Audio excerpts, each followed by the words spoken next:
Welcome back, everyone. I hope you enjoyed your break, and I hope you are enjoying some hydration on this nice summer day in the Northern Hemisphere. We will be going right into our Xenoblade Chronicles Future Connected run, but we did get a couple of last-minute donations sneaking in there. We got a $20 anonymous donation trying to put that tie in place for the character choice for this upcoming run. But we also did get a $10 donation, also from Anonymous. Those were both from Anonymous. That is putting Shulk back in the lead. So I'm very sorry for anybody with unsettled Smash Brothers vendettas. Because, well, it's only a little over $10 if you want to sneak it in there at the last second. The run hasn't started yet, but oh, would you look at the time? The run is on its way. So please join me, everyone, in welcoming AlexisGoesMoo and Xenoblade Chronicles Future Connected.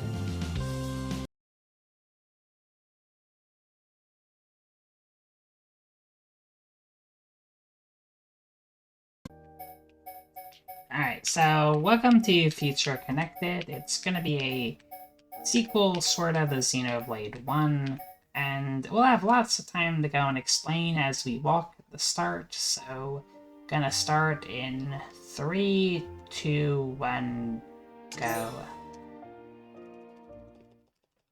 The first thing is gonna be the ending of Xenoblade 1, but we'll be skipping it, so don't have to worry about spoilers. I also put cutscene volume to 0, so it's gonna be kind of silly sometimes. Anyway, this is casual mode, so the very important thing to do is to make sure we shift casual mode on. Otherwise, this will take about 20 extra minutes, and also, we may or may not die a few times, but thankfully this is on casual, so it should be nice for a marathon. And what we have here is, we have to go and help these people we heard screaming in the distance. And so, they're gonna join our party, and they're gonna be Nene and Kino. But first, we have to do a little menu. I'll kind of explain these as we get to the fights that they're important for, but basically when I get rid of one arc and add some others. And for combat in this game, we want to go in attack from the side and behind, and that's generally what we're going to be doing throughout the run. Alright, there's our first fight. So what happened is we were doing this thing called the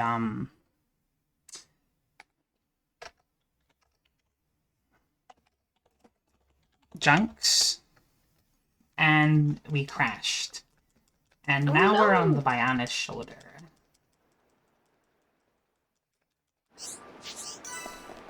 So, this is going to be the Bionis shoulder, and it's going to be where we are for most of the run. We got explained what happened is Kino and Nene stuck on board junks when we were when we were sailing off.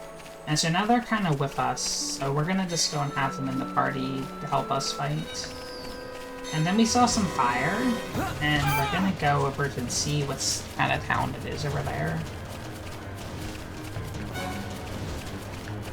And it looks like we'll be playing as Shulk, which, it's alright. Shulk is fun to play as too. And we have a very nice thing here, is we can go and see the story memo, which is very convenient actually. It helps me remember what's going on. So this is going to be Companion Escape. And they're going to tell us what's going on here. Because we got shot down from our ship. And what I did there, by the way, is I skip traveled to the landmark a little bit before we get it. Some of the landmarks, the default location that you start in is a teeny bit further off. So it actually, like, saves time on movement, because skip travel is so fast in this game, especially compared to the others.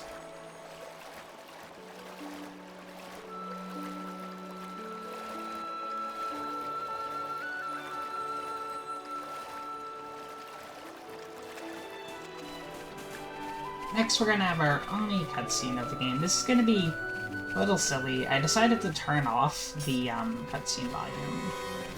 Assuming that goes through, we're gonna go and hear some no phone things.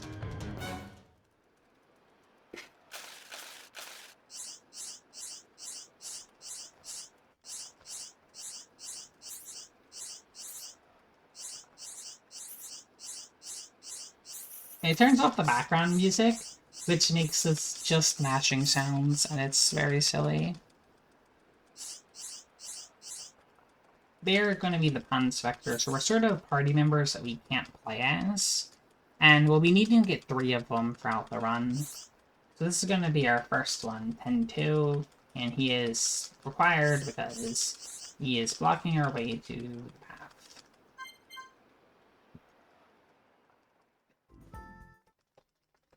And now the volume through. So now we're gonna go and start heading towards Alchemoth. You're gonna be able to see it in a teeny bit. But before we get to Alchemoth, we're also gonna go to a whole bunch of other places. Because when we get a landmark, we can skip travel to it. And so we're basically gonna be planning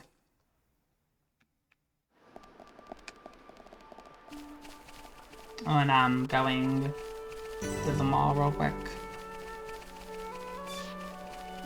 First is going to be Zephyri's console, which is that little, like, structure over there, but we only need to go, like, to that rock.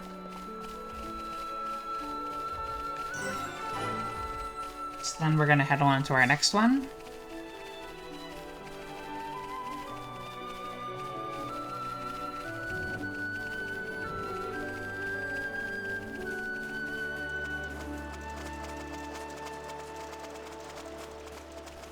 So while we wander around, I have a question for you, Alexis.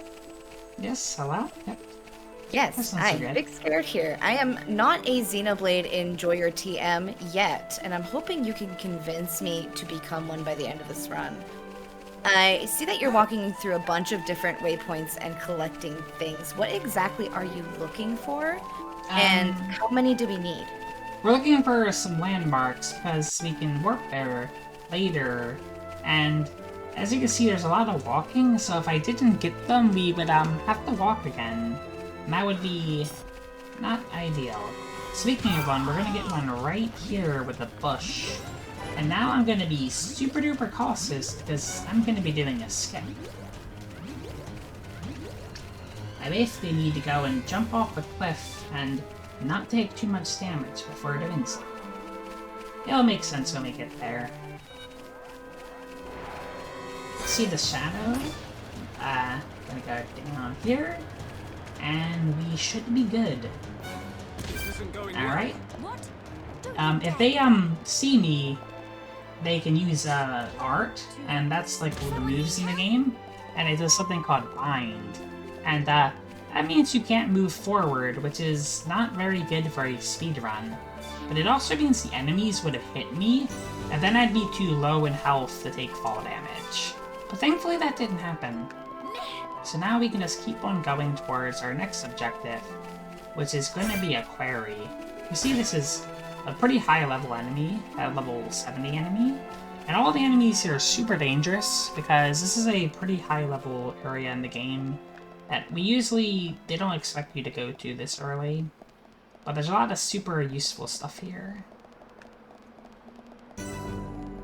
You can see we get some experience as well.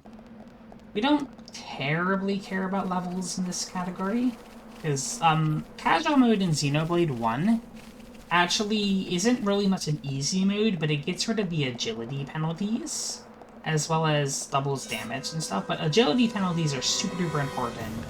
Basically, if enemies were 5 levels or more above me, my hit rate would go minus 140%. And that means I can't hit things. But casual mode just gets rid of that, so we'll be able to hit things just fine. That means no grinding. And here's our objective. It's another little structure over there. You can see it's going to be a quarry. Although we're not going to go inside it yet for silly reasons. For some reason, if I were to do this dungeon early, a later boss likes to despawn. I'm not entirely sure why it's only in this category, but it's just for the best not to have the boss despawn, so we're gonna go this way instead.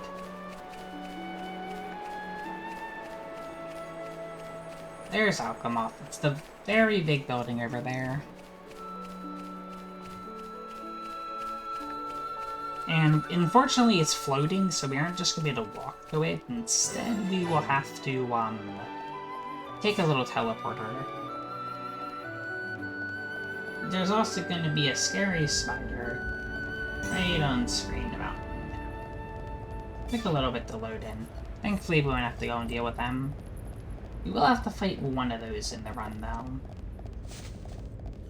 There's a lot of spiders in this in general, because Bionis Shoulder is where the giants were born. And the giants were in Xenoblade 1, they went mostly extinct due to spiders attacking them. So this is their birthplace. That's gonna be why there's so many here. Anyways, another little movement thingy. We get Pillar Null, and then we warp the way. It works us super ahead. The next one we can do that for is gonna be, like, really ahead, by the way. Like, we end up going, like... we get the landmark, and the place where it defaults you to is so far ahead of where it actually is. Excuse me? So now it's time to walk across the bridges. I always find these silly because I feel like our feet shouldn't actually, like, do this. I feel like we would be falling several times by now, but for some reason we're okay. And then we go over here. One more long bridge. Then you can see there's going to be a short bridge. And after that one, we're going to go to Silver Seal Island. And that's going to be where our teleporter is to get to Alchemoth.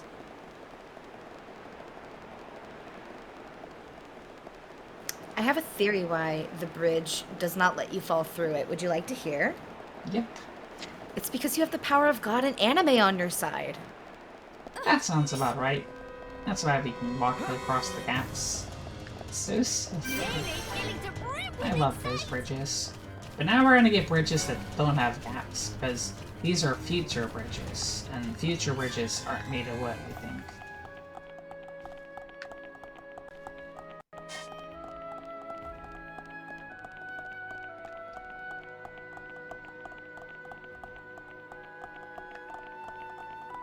And now we're just gonna go up some ramps. We're gonna be seen by an enemy. I guess I should point this out. When you have the little circle on you and you enter a cutscene, you actually have the cutscene load a little slower. But in this case, that enemy is basically always going to be on us. And here is our teleporter. We made it to Alchemoth. Because basically when we went to Companion's Cape, they were like, there's this thing called the Fog King. And also Melia is doing Surly Kick. Sorry. And we want to go and investigate them, so we're going to go here ourselves. And then as soon as we get here, we hear a scream for help. And so we're going to go and do that, but then we decided we're going to do a side quest anyway for them. So hopefully they can survive while we go around and help out Dry, because he'll join our party if we collect some feathers. His story is he wants to be a High-Entia. So, to help him, we're gonna go and collect some feathers for him.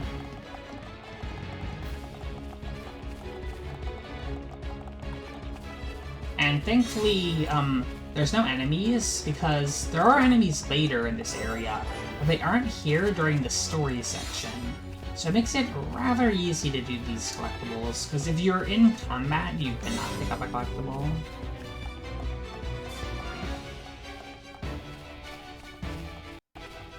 Alright, and then we're gonna warp back here, because it's just faster than walking. Or a fifth one, and go back to Dry. He's gonna be very, very happy that we made this for him. And join us. So now we have 2 Pond Specters.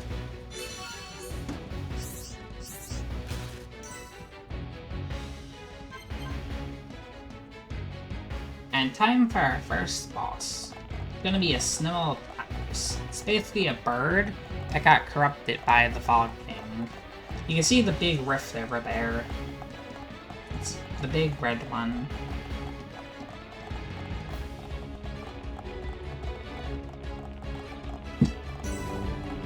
And you can see our boss as well. We enter this, we will begin our fight. For this, what we're gonna do is... First, we're gonna get a tutorial prompt from the conspirators. Then we're gonna go and do 2 side arts, Stream Edge, then Monado Eater, and Shadow Eye. Shadow Eye is really useful because it's how we reduce our eyebrow. So they're gonna do that art, and then they're gonna switch over. So that way, Shark can attack them with side arts.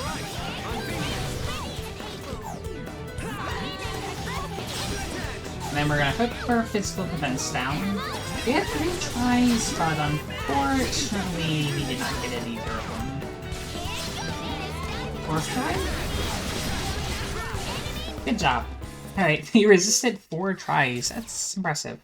But no big deal. Thankfully, if you don't get physical defense down, you just kind of lose a little time.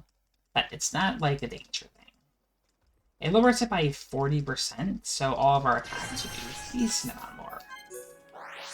But anyways, we're gonna now go to Tillion's laboratory. We rescued him, he was the one who was screaming, and it's right over there. That's also why we got Zen's thoroughfare while we were in the middle of walking, and also don't want to fall there. It looks hard to do, but I have fell there many times. That's why we got all these landmarks before. This one's actually also going to be useful for later. And we do this so we can get back to Tillion's laboratory pretty quickly.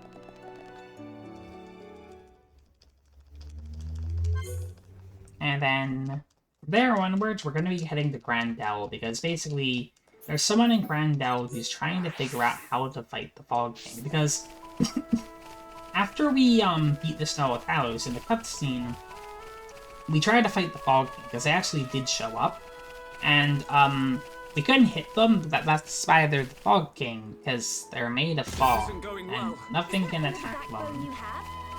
So we now need to find a way to make them solid so we can actually go and fight them, because otherwise we're not in a good spot.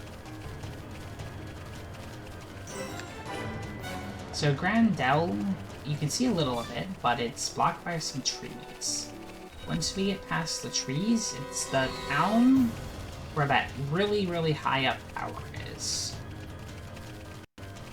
And it's going to be one of the 2 towns of the game. Companion's Cape, the place we were earlier, is the other town, but we never actually go in it. We just kind of go there, and then we immediately leave. This town we'll actually go and walk in a little bit, though.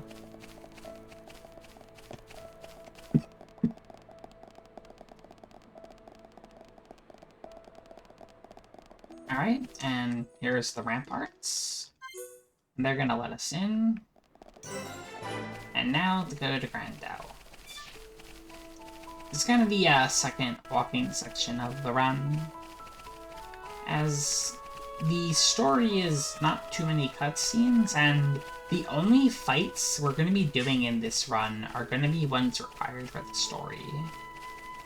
We just walk from story point to story, and there is Storm. Hopefully it stays for the rest of the run.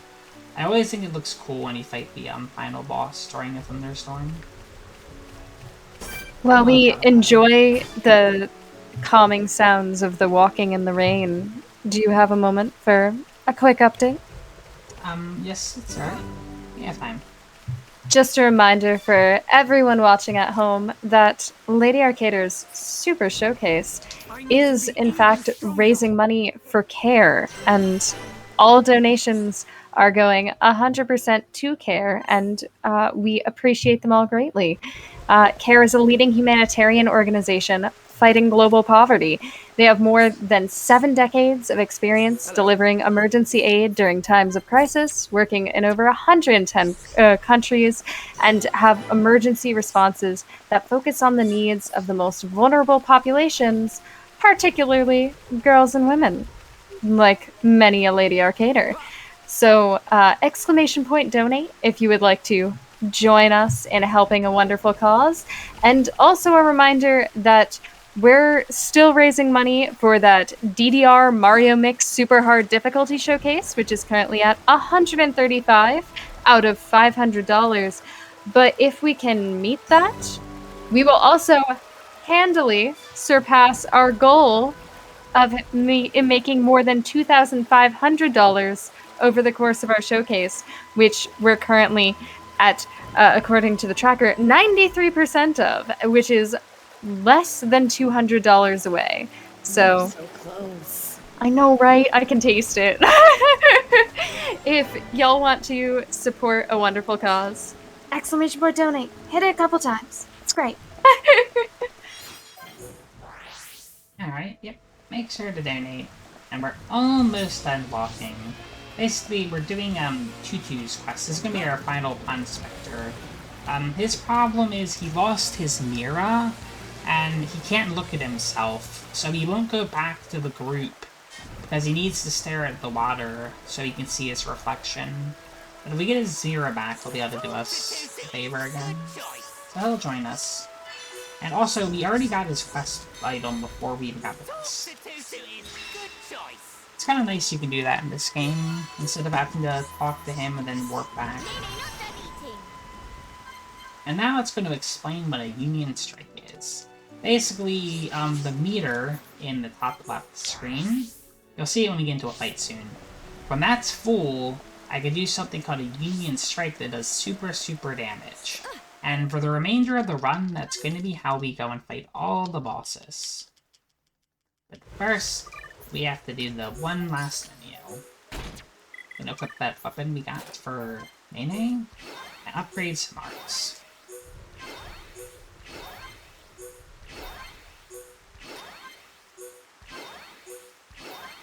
Just gonna upgrade mostly the ones they use.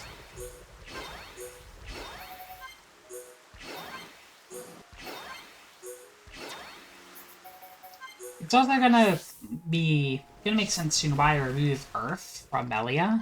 Basically, Melia and all the other characters on AI, they have kind of a rotation of sorts. By removing Earth, she's gonna use Ice. And by using Ice, she's gonna do more splash damage to the enemies.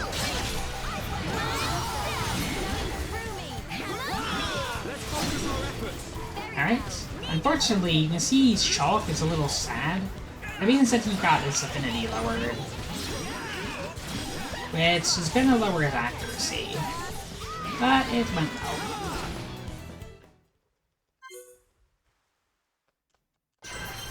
And now we're going to go to... Okay, basically, we were going to investigate the rift, but the rift is getting bigger, and now we realize it's going to be attacking the town.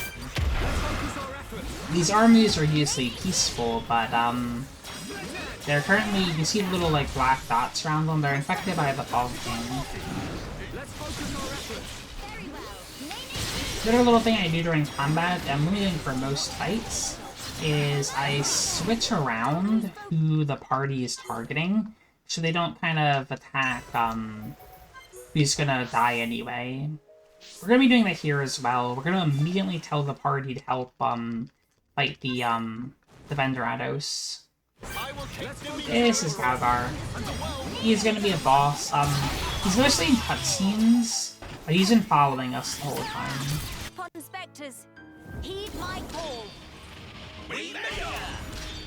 Alright, and we did perfect on the Union Strike. It's a little hard because the last one is like a 2-frame window, but I should mostly get it. Alright. So Galgar is dead, and then they got the Vendorados. You have to wait for Galgar to stop talking to, have the fight end. But, thankfully he died pretty quickly.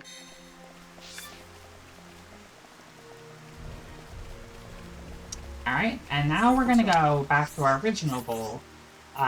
So remember, we went to Grandel to figure out a way to attack the Fog King. So we're gonna go and do that. And so that guy around them says that there might be a high purity enough crystal to go and help us be able to attack the Fog King. So what we did is we talked to a soldier who doesn't know anything about it, but he knows a guy who might know something about it, and that's this guy. And then this guy is going to tell us that he knows someone who might know about it. And that's going to be the person we get to next. It's going to be a woman named Sarja. And she actually does know where there should be a crystal good enough.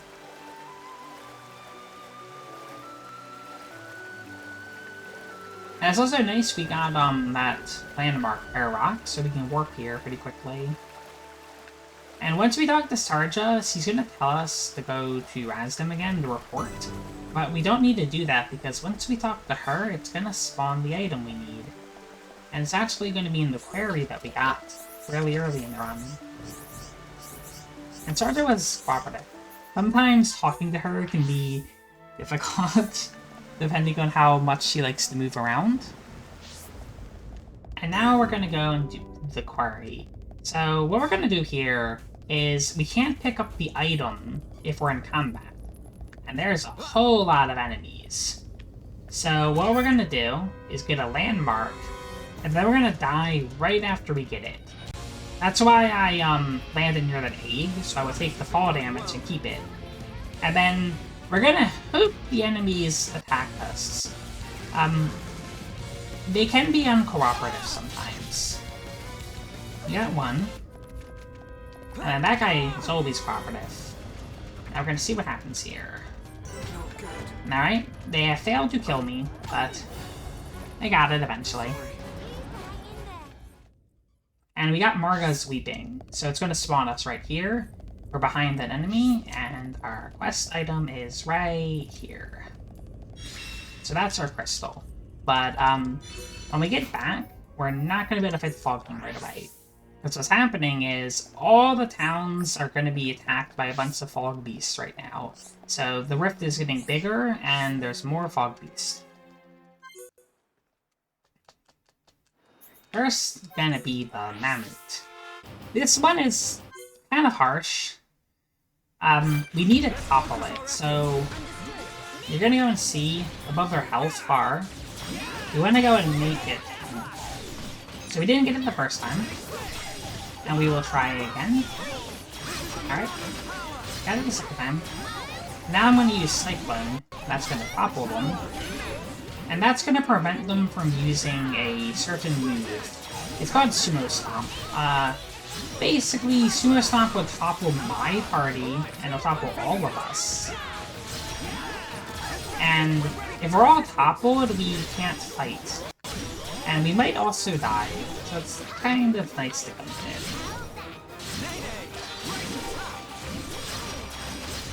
Alright.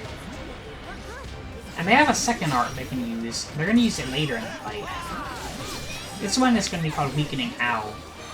Lowers our agility, which makes us less likely to hit. But unfortunately, they're just about dead.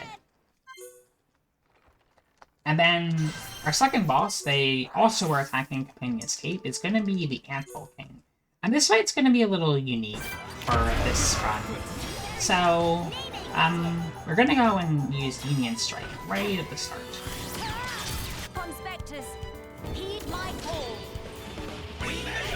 Unlike Galgar, we can do it right away, because, we start with it. That is impressive that they survived. There we go. So, Union Strike is, variable in its damage. So, even though I did perfect on the, Quick Time event, that doesn't always mean I'll go and get the kill. But this is gonna be the third boss, so while we were in Companion's Cape, this big dinosaur was knocking out the ramparts. So we're gonna take them out, too.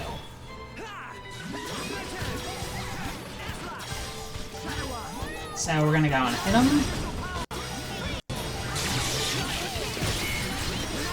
And then we're gonna use something called Monado Armor. Just so we can take damage a little better. Alright, and they're toppled. And that backslash will get us Union Strike. And this should kill them. This one's a little more likely, even if I don't do perfect. Although that's a little low, but they might still die, because we already did a lot of damage. Alright, they did live. But that's okay, because we kind of do want to have some gauge. And now we've defended all the town, and you're going to see us get this thing of Pharaoh's Mask. That's the key to Melia's bedroom, which is going to be where the final boss is. And we also got Monado Rex, and that is actually going to be able to damage Fog King, who we're going to be fighting very soon. We just got to go on our way up to them.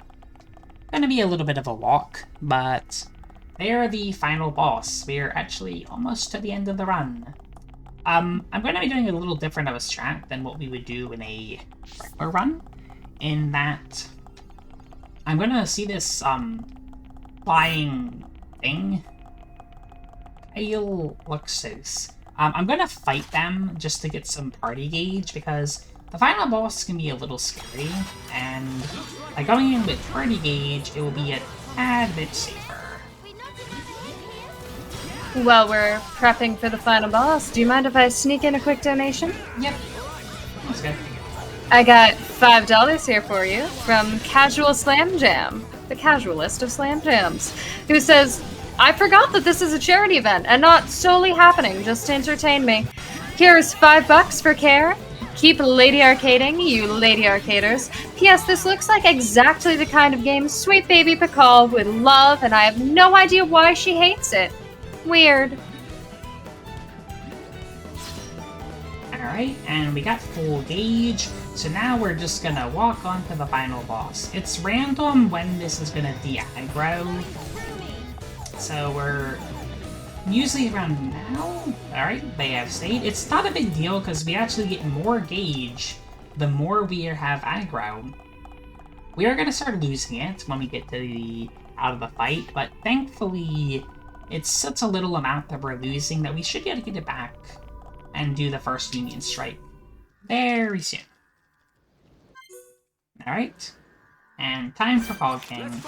So, time is pretty soon, by the way.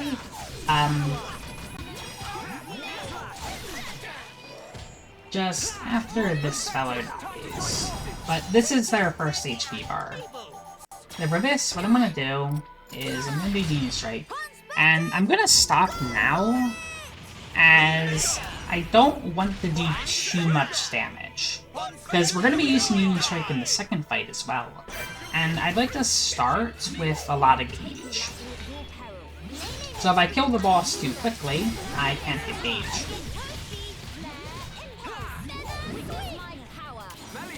Well, that helped. That's first affinity, and that gives us a lot of gauge. In fact, it gives us so much gauge that I now can just go and fight the fight without worrying about it.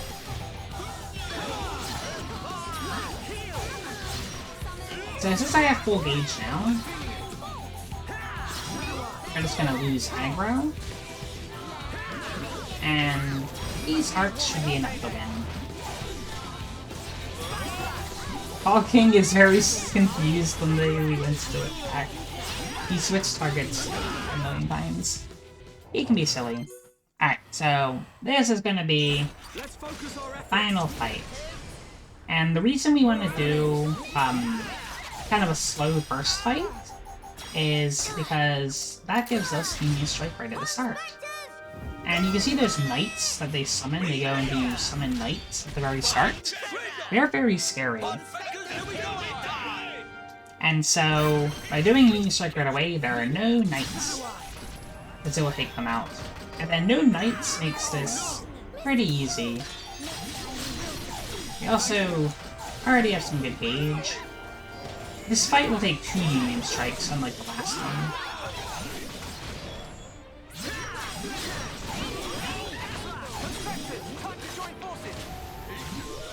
Alright, they're toppled and dazed, and we're gonna Union Strike them.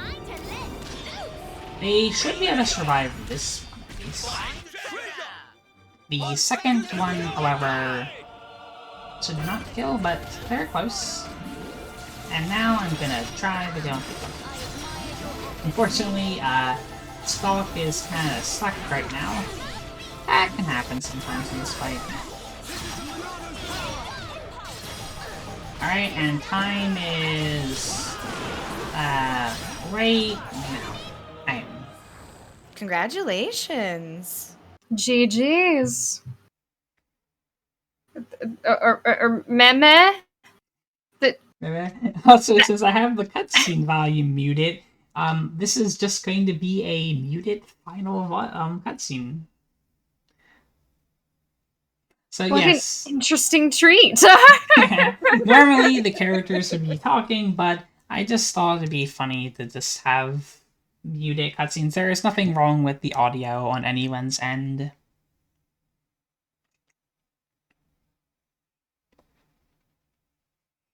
And well, that is Xenoblade Chronicles, feature connected, any % casual. Pretty nice wildly run impressive. For anyone who wants to run Xeno games. It is the shortest category of any of them, so it's really good to kind of get into. And it's also pretty nice with current route. You can do some safe strats like I did in this run. Nice and bite-sized before you delve into, how long's any %? Like 4+ hours? Yeah, most of the runs in this series are 4 or 5 hours. So you start small, and then you delve in. Well, if anybody's interested in other Xenoblade categories and runs, or anything else for that matter, Alexis, where can we find you after today? I am at AlexisGoesMoo, and I will be running this game pretty soon. Not this category, but the one that's a little longer called All Pawns Vectors. Gotta get maximum Pawn Spectre up in here. Yep. And BigScared, where can we find you after this lovely event has moved on? You can find me at BigScared on Twitch, or as BigScared, or I'm BigScared in most places. You can also find me at Flame Fatales next month. Oh, fancy. Well, thank you everyone so much. Thank you for the wonderful run. Do you have any closing thoughts for us, either of you? Thanks for having me. It's always fun to go and do the any % speedrun of this. It's been a while as well. So happy to do it. Well, thank you everyone so much, and thank you our lovely audience for hanging with us during this future connected any % run. Let's hear one more round of applause in chat, shall we? I can imagine it. I can hear it. You're all clapping, and it's wonderful. Now, don't go anywhere, because all of the wonderful Lady Arcaders Super Showcase vibes will be continuing. Right up next, we have Bayonetta 2 featuring a variety pack. And ooh, hey look, Dark Souls back. But if you would like to see that wonderful run, hey, don't go anywhere. All right, everyone, we will be right back with that promised Bayonetta 2 run. And I hope you're excited, and I hope your excitement can not turn into, oh god, chat's already panicking. No panicking. We're having a quick stream turnover. Just refresh the page. We'll be back in less than a second. Nothing's on fire. I said, oh god, that's a lot of... It's okay. We'll be right back after this. No need to worry. Stay right there.